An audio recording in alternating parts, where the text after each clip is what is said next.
మొదట ఒక గ్లాస్ కందిపప్పు తీసుకొని దోరగా వేయించాలి. తక్కువ సెగ మీదే ఉంచి బాగా లోపల దాకా వేగేదాకా వేయించాలి.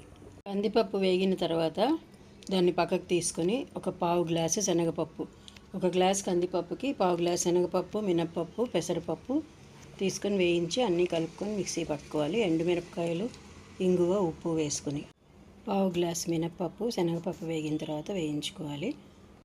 ఇంట్లో పప్పు, సాంబారు ఇలా పప్పుతో కూడినవి ఏవి చేయని రోజున ఈ పొడి తింటే కూడా మనకి తగినంత ప్రోటీన్ సరిపోతుంది.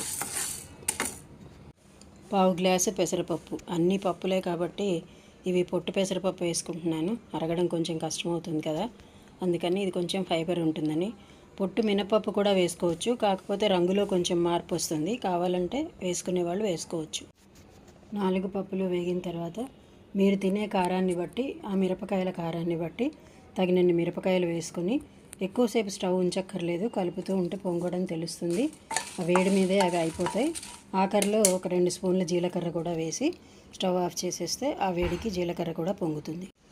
అన్నీ చల్లారిన తర్వాత ఉప్పు తగినంత వేసుకొని కొద్దిగా ఇంగువ కూడా వేసుకొని మిక్సీ పట్టేసుకోవడమే.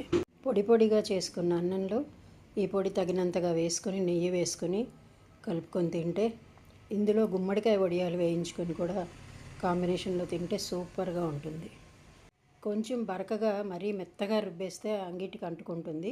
కొంచెం బరకగా రుబ్బుకుంటే, అదే మిక్సీ పట్టుకుంటే బాగుంటుంది.